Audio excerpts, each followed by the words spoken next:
हमारा लोगों की कमाई बढ़ रही थी, युवाओं के लिए नए अवसर तैयार हो रहे थे। देश के दुश्मनों को, जम्मू कश्मीर के दुश्मनों को ये रास नहीं आया। आतंकी और आतंक के आका चाहते हैं कश्मीर फिर से तबाह हो जाए और इसलिए इतनी बड़ी साजिश को अंजाम दिया। आतंकवाद के खिलाफ इस युद्ध में देश की एकता, 140 करोड़ भारतीयों की एकजुटता हमारी सबसे बड़ी ताकत है। यही एकता आतंकवाद के खिलाफ हमारी निर्णायक लड़ाई का आधार है। हमें देश के सामने आई इस चुनौती का सामना करने के लिए अपने संकल्पों को मजबूत करना है। हमें एक राष्ट्र के रूप में दृढ़ इच्छा शक्ति का प्रदर्शन करना है। आज दुनिया देख रही है, इस आतंकी हमले के बाद पूरा देश एक स्वर में बोल रहा है। साथियों, भारत के हम लोगों में जो आक्रोश है, वो आक्रोश पूरी दुनिया में है। इस आतंकी हमले के बाद लगातार दुनिया भर से संवेदनाएं आ रही हैं। मुझे भी ग्लोबल लीडर्स ने फोन किए हैं, पत्र लिखे हैं, संदेश भेजे हैं। इस जघन्य तरीके से किए गए आतंकी हमले की सबने कठोर निंदा की है। उन्होंने मृतकों के परिवारजनों के प्रति संवेदनाएं प्रकट की है। पूरा विश्व आतंकवाद के खिलाफ हमारी लड़ाई में 140 करोड़ भारतीयों के साथ खड़ा है। मैं पीड़ित परिवारों को फिर भरोसा देता हूं, उन्हें न्याय मिलेगा, न्याय मिलकर रहेगा। इस हमले के दोषियों और साजिश रचने वालों को कठोरतम जवाब दिया जाएगा। साथियों, 2 दिन पहले हमने देश के महान वैज्ञानिक डॉक्टर के कस्तूरीरंगन जी को खो दिया है। जब भी कस्तूरीरंगन जी से मुलाकात हुई, हम भारत के युवाओं के टैलेंट, आधुनिक शिक्षा, स्पेस साइंस ऐसे विषयों पर काफी चर्चा करते थे। विज्ञान, शिक्षा और भारत के अंतरिक्ष कार्यक्रम को नई ऊंचाई देने में उनके योगदान को हमेशा याद किया जाएगा। उनके नेतृत्व में इसरो को एक नई पहचान मिली। उनके मार्गदर्शन में जो स्पेस प्रोग्राम आगे बढ़े, उससे भारत के प्रयासों को ग्लोबल मान्यता मिली। आज भारत जिन सैटेलाइट्स का उपयोग करता है, उनमें से कई डॉक्टर कस्तूरीरंगन की देखरेख में ही लॉन्च की गई थी। उनके व्यक्तित्व की एक और बात बहुत खास थी, जिससे युवा पीढ़ी उनसे सीख सकती है। उन्होंने हमेशा इनोवेशन को महत्व दिया। कुछ नया सीखने, जानने और नया करने का विजन बहुत प्रेरित करने वाला है। डॉक्टर के कस्तूरीरंगन जी ने देश की नई राष्ट्रीय शिक्षा नीति तैयार करने में भी बहुत बड़ी भूमिका निभाई थी। डॉक्टर कस्तूरीरंगन 21वीं सदी की आधुनिक जरूरतों के मुताबिक फॉरवर्ड लुकिंग एजुकेशन का विचार लेकर आए थे। देश की निस्वार्थ सेवा और राष्ट्र निर्माण में उनके योगदान को हमेशा याद किया जाएगा। मैं डॉक्टर के कस्तूरीरंगन जी को विनम्र भाव से श्रद्धांजलि अर्पित करता हूं। मेरे प्यारे देशवासियों, इसी महीने अप्रैल में आर्यभट्ट सैटेलाइट की लॉन्चिंग के 50 वर्ष पूरे हुए हैं। आज जब हम पीछे मुड़कर देखते हैं, 50 वर्षों की इस यात्रा को याद करते हैं, तो लगता है हमने कितनी लंबी दूरी तय की है। अंतरिक्ष में भारत के सपनों की ये उड़ान एक समय केवल हौसलों से शुरू हुई थी। राष्ट्र के लिए कुछ कर गुजरने का जज्बा पाले कुछ युवा वैज्ञानिक, उनके पास न तो आज जैसे आधुनिक संसाधन थे, न ही दुनिया की टेक्नोलॉजी तक वैसी पहुंच थी। अगर कुछ था तो वो था प्रतिभा, लगन, मेहनत और देश के लिए कुछ करने का जज्बा। बैलगाड़ियों और साइकिलों पर क्रिटिकल इक्विपमेंट को खुद लेकर जाते हमारे वैज्ञानिकों की तस्वीरों को आपने भी देखा होगा। उसी लगन और राष्ट्र सेवा की भावना का नतीजा है कि आज इतना कुछ बदल गया है। आज भारत एक ग्लोबल स्पेस पावर बन चुका है। हमने एक साथ 104 सैटेलाइट का लॉन्च करके रिकॉर्ड बनाया है। हम चंद्रमा के साउथ पोल पर पहुंचने वाले पहले देश बने हैं। भारत ने मार्स ऑर्बिटर मिशन लॉन्च किया है और हम आदित्य L1 मिशन के जरिए सूरज के काफी करीब तक पहुंचे हैं। आज भारत पूरी दुनिया में सबसे ज्यादा कॉस्ट इफेक्टिव लेकिन सक्सेसफुल स्पेस प्रोग्राम का नेतृत्व कर रहा है। दुनिया के कई देश अपनी सैटेलाइट्स और स्पेस मिशन के लिए इसरो की मदद लेते हैं। साथियों, हम जब इसरो द्वारा किसी सैटेलाइट का लॉन्च देखते हैं तो हम गर्व से भर जाते हैं। ऐसी ही अनुभूति मुझे तब हुई जब मैं 2014 में PSLV C-23 की लॉन्चिंग का साक्षी बना था। 2019 में चंद्रयान-2 की लैंडिंग के दौरान भी मैं बेंगलुरु के इसरो सेंटर में मौजूद था। उस समय चंद्रयान को वो अपेक्षित सफलता नहीं मिली थी। तब वैज्ञानिकों के लिए वो बहुत मुश्किल घड़ी थी, लेकिन मैं अपनी आंखों से वैज्ञानिकों के धैर्य और कुछ कर गुजरने का जज्बा भी देख रहा था। और कुछ साल बाद पूरी दुनिया ने भी देखा कैसे उन्हीं वैज्ञानिकों ने चंद्रयान-3 को सफल करके दिखाया।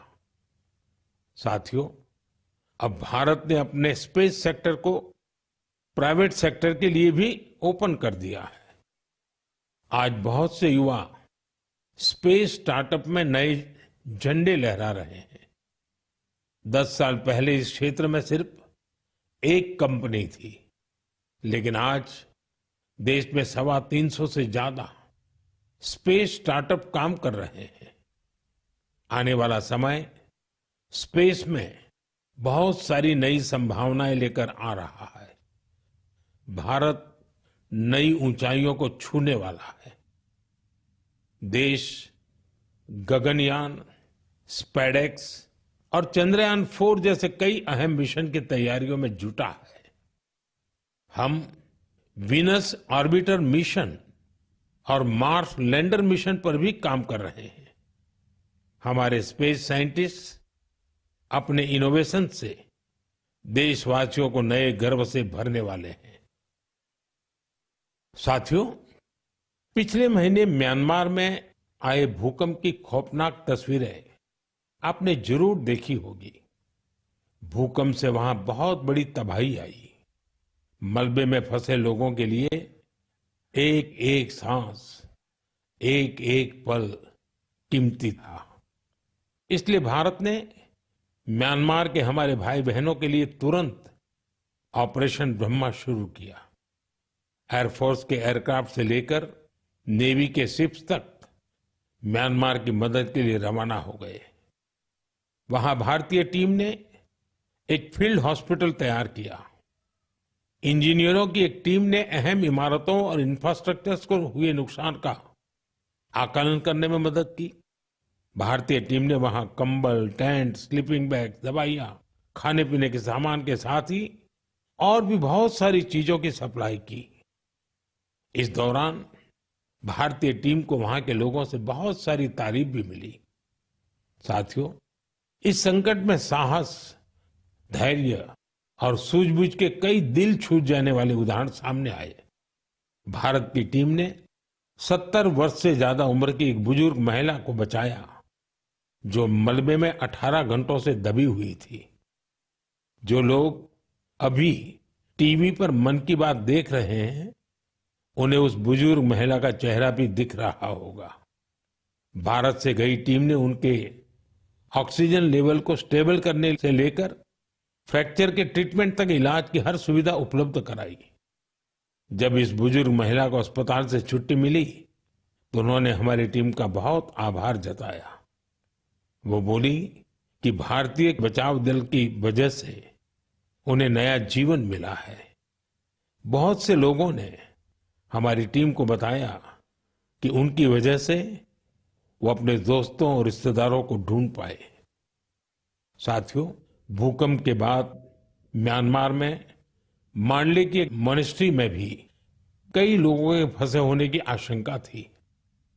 हमारे साथियों ने यहां भी राहत और बचाव अभियान चलाया। इसकी वजह से उन्हें बौद्ध भिक्षुओं का ढेर सारा आशीर्वाद मिला। हमें ऑपरेशन ब्रह्मा में हिस्सा लेने वाले सभी लोगों पर बहुत गर्व है।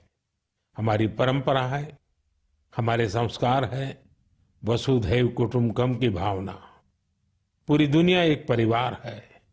संकट के समय विश्व मित्र के रूप में भारत की तत्परता और मानवता के लिए भारत की प्रतिबद्धता हमारी पहचान बन रही है। साथियों, मुझे अफ्रीका के इथियोपिया में प्रवासी भारतीयों के एक अभिनव प्रयास का पता चला है।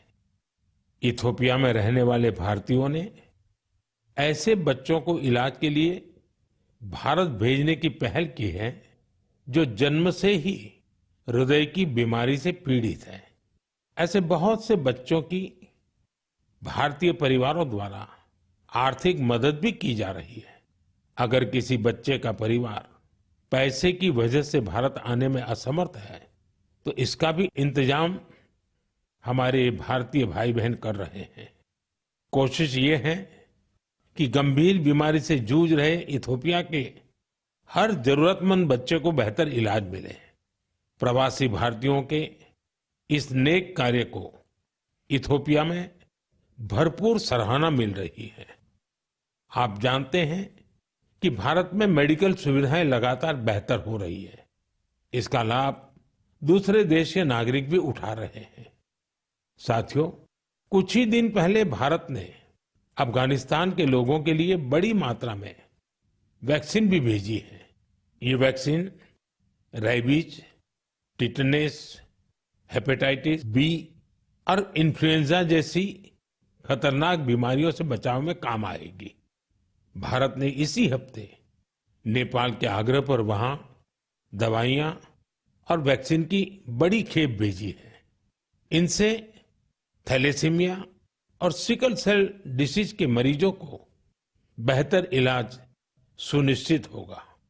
जब भी मानवता की सेवा की बात आती है तो भारत हमेशा इसमें आगे रहता है और भविष्य में भी ऐसी हर जरूरत में हमेशा आगे रहेगा। साथियों, अभी हम डिजास्टर मैनेजमेंट की बात कर रहे थे और किसी भी प्राकृतिक आपदा से निपटने में बहुत अहम होती है आपकी अलर्टनेस, आपका सचेत रहना। इस अलर्टनेस में अब आपको अपने मोबाइल के एक स्पेशल ऐप से मदद मिल सकती है। ये ऐप आपको किसी प्राकृतिक आपदा में फंसने से बचा सकते हैं और इसका नाम भी है सचेत। सचेत ऐप भारत की नेशनल डिजास्टर मैनेजमेंट अथॉरिटी ने तैयार किया है। बाढ़, साइक्लोन, लैंडस्लाइड, सुनामी, जंगलों की आग, हिमस्खलन, आंधी, तूफान या फिर बिजली गिरने जैसी आपदाएं हो, सचेत ऐप आपको हर प्रकार से इन्फॉर्म और प्रोटेक्टेड रखने का प्रयास करता है। इस ऐप के माध्यम से आप मौसम विभाग से जुड़े अपडेट्स प्राप्त कर सकते हैं। खास बात यह है कि सचेत ऐप क्षेत्रीय भाषाओं में भी कई सारी जानकारियां उपलब्ध कराता है। इस ऐप का आप भी फायदा उठाएं और अपने अनुभव हमसे जरूर साझा करें। मेरे प्यारे देशवासियों, आज हम पूरी दुनिया में भारत के टैलेंट की तारीफ होते देखते हैं। भारत के युवाओं ने भारत के प्रति दुनिया का नजरिया बदल दिया है और किसी भी देश के युवा की रुचि किस तरफ है, किधर है, उससे पता चलता है कि देश का भविष्य कैसा होगा। आज भारत का युवा साइंस, टेक्नोलॉजी और इनोवेशन की ओर बढ़ रहा है। ऐसे इलाके जिनकी पहचान पहले पिछड़ेपन और दूसरे कारणों से होती थी, वहां भी युवाओं ने ऐसे उदाहरण प्रस्तुत किए हैं जो हमें नया विश्वास देते हैं। छत्तीसगढ़ के दंतेवाड़ा का विज्ञान केंद्र आजकल सबका ध्यान खींच रहा है। कुछ समय पहले तक दंतेवाड़ा का नाम केवल हिंसा और अशांति के लिए जाना जाता था, लेकिन अब वहां एक साइंस सेंटर बच्चों और उनके माता पिता के लिए उम्मीद की नई किरण बन गया है। इस साइंस सेंटर में जाना बच्चों को खूब पसंद आ रहा है। वे अब नई नई मशीनें बनाने से लेकर टेक्नोलॉजी का उपयोग करके नए प्रोडक्ट्स बनाना सीख रहे हैं। उन्हें 3D प्रिंटर्स और रोबोटिक कारों के साथ ही दूसरी इनोवेटिव चीजों के बारे में जानने का मौका मिला है।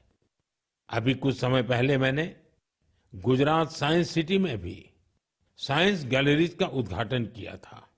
इन गैलरीज से ये झलक मिलती है कि आधुनिक विज्ञान का पोटेंशियल क्या है, विज्ञान हमारे लिए कितना कुछ कर सकता है। मुझे जानकारी मिली है कि इन गैलरीज को लेकर वहां बच्चों में बहुत उत्साह है। साइंस और इनोवेशन के प्रति ये बढ़ता आकर्षण जरूर भारत को नई ऊंचाई पर ले जाएगा।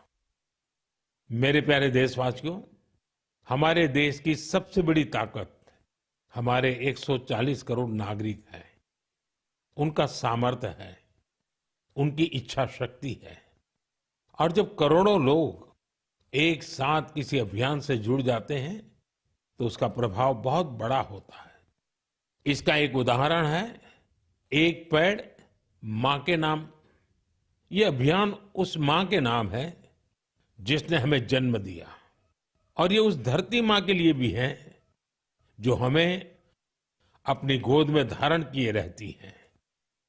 साथियों, 5 जून को विश्व पर्यावरण दिवस पर इस अभियान के 1 साल पूरे हो रहे हैं। इस 1 साल में इस अभियान के तहत देश भर में मां के नाम पर 140 करोड़ से ज्यादा पेड़ लगाए गए हैं। भारत की इस पहल को देखते हुए देश के बाहर भी लोगों ने अपनी मां के नाम पर पेड़ लगाए हैं। आप भी इस अभियान का हिस्सा बने ताकि 1 साल पूरा होने पर अपनी भागीदारी पर आप गर्व कर सकें। साथियों, पेड़ों से शीतलता मिलती है, पेड़ों की छांव में गर्मी से राहत मिलती है, ये हम सब जानते हैं। लेकिन बीते दिनों मैंने इसी से जुड़ी एक और ऐसी खबर देखी जिसने मेरा ध्यान खींचा। गुजरात के अहमदाबाद शहर में पिछले कुछ वर्षों में 70 लाख से ज्यादा पेड़ लगाए गए हैं। इन पेड़ों ने अहमदाबाद में ग्रीन एरिया काफी बढ़ा दिया है। इसके साथ साथ साबरमती नदी पर रिवरफ्रंट बनने से और कांकरिया झील जैसे कुछ झीलों के पुनर्निर्माण से यहाँ वाटर बॉडीज की संख्या भी बढ़ गई है। अब न्यूज रिपोर्ट्स कहती हैं कि बीते कुछ वर्षों में अहमदाबाद ग्लोबल वार्मिंग से लड़ाई लड़ने वाला प्रमुख शहरों में से एक हो गया है। इस बदलाव को, वातावरण में आई शीतलता को वहां के लोग भी महसूस कर रहे हैं। अहमदाबाद में लगे पेड़ वहां नई खुशहाली लाने की वजह बन रहे हैं। मेरा आप सबसे फिर आग्रह है कि धरती की सेहत ठीक रखने के लिए, क्लाइमेट चेंज की चुनौतियों से निपटने के लिए और अपने बच्चों का भविष्य सुरक्षित करने के लिए पेड़ जरूर लगाएं। एक पेड़ मां के नाम। साथियों, एक बड़ी पुरानी कहावत है, जहां चाह वहां राह। जब हम कुछ नया करने की ठान लेते हैं तो मंजिल भी जरूर मिलती है। आपने पहाड़ों में उगने वाले सेब तो खूब खाए होंगे, लेकिन अगर मैं पूछूं कि क्या आपने कर्नाटका के सेब का स्वाद चाखा है? तो आप हैरान हो जाएंगे। आमतौर पर हम समझते हैं कि सेब की पैदावार पहाड़ों में ही होती है, लेकिन कर्नाटका के बागलकोट में रहने वाले श्री शैल तेली जी ने मैदानों में सेब उगा दिया है। उनके कुलाली गांव में 35 डिग्री से ज्यादा तापमान में भी सेब के पेड़ फल देने लगे। दरअसल श्रीशैल तेली को खेती का शौक था, तो उन्होंने सेब की खेती को भी आजमाने की कोशिश की और उन्हें इसमें सफलता भी मिल गई। आज उनके लगाए सेब के पेड़ों पर काफी मात्रा में सेब उगते हैं, जिसे बेचने से उन्हें अच्छी कमाई भी हो रही है। साथियों, अब जब सेबों की चर्चा हो रही है, तो आपने किन्नौरी सेब का नाम जरूर सुना होगा। सेब के लिए मशहूर किन्नौर में केसर का उत्पादन होने लगा है। आमतौर पर हिमाचल में केसर की खेती कम ही होती थी, लेकिन अब किन्नौर की खूबसूरत सांगला घाटी में भी केसर की खेती होने लगी। ऐसा ही एक उदाहरण केरला के वायनाड का है। यहाँ भी केसर उगाने में सफलता मिली और वायनाड में ये केसर किसी खेत या मिट्टी में नहीं, बल्कि एरोपोनिक्स टेक्निक से उगाए जा रहे हैं। कुछ ऐसा ही हैरत भरा काम लीची की पैदावार के साथ हुआ है।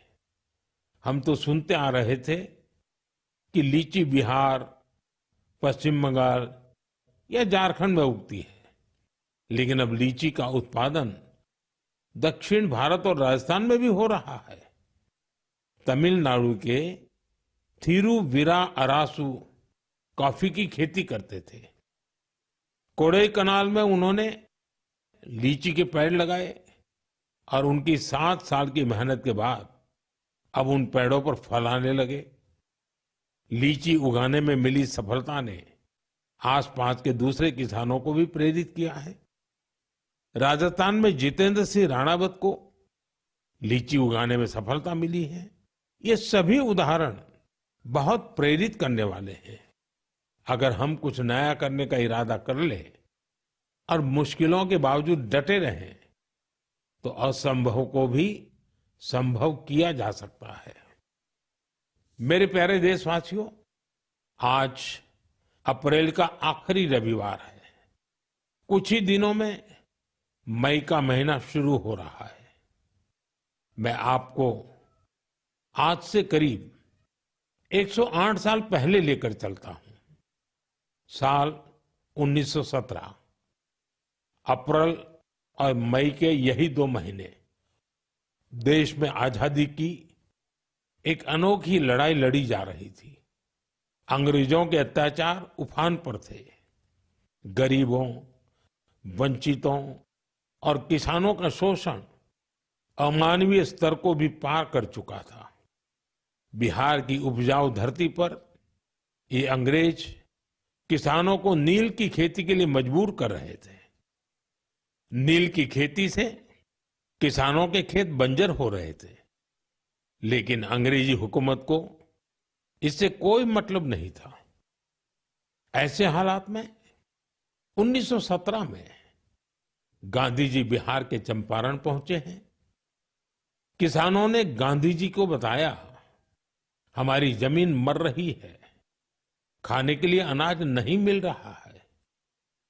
लाखों किसानों की उस पीड़ा से गांधी जी के मन में एक संकल्प उठा। वहीं से चंपारण का ऐतिहासिक सत्याग्रह शुरू हुआ। चंपारण सत्याग्रह ये बापू द्वारा भारत में पहला बड़ा प्रयोग था। बापू के सत्याग्रह से पूरी अंग्रेज हुकूमत हिल गई। अंग्रेजों को नील की खेती के लिए किसानों को मजबूर करने वाले कानून को स्थगित करना पड़ा। एक ऐसी जीत थी जिसने आजादी की लड़ाई में नया विश्वास फूंका। आप सब जानते होंगे, इस सत्याग्रह में बड़ा योगदान बिहार के एक और सपूत का भी था, जो आजादी के बाद देश के पहले राष्ट्रपति बने। वो महान विभूति थे डॉक्टर राजेंद्र प्रसाद। उन्होंने चंपारण सत्याग्रह पर एक किताब भी लिखी, सत्याग्रह इन चंपारण। ये किताब हर युवा को पढ़नी चाहिए। भाइयों बहनों, अप्रैल में ही स्वतंत्रता संग्राम की लड़ाई के कई और अमिट अध्याय जुड़े हुए हैं। अप्रैल की 6 तारीख को ही गांधी जी की दांडी यात्रा संपन्न हुई थी। 12 मार्च से शुरू होकर 24 दिनों तक चली इस यात्रा ने अंग्रेजों को झकझोर कर रख दिया था। अप्रैल में ही जलियांवाला बाग नरसंहार हुआ था। पंजाब की धरती पर इस रक्त रंजित इतिहास के निशान आज भी मौजूद है। साथियों, कुछ ही दिनों में 10 मई को प्रथम स्वतंत्रता संग्राम की वर्षगांठ भी आने वाली है। आजादी की उस पहली लड़ाई में जो चिंगारी उठी थी, वो आगे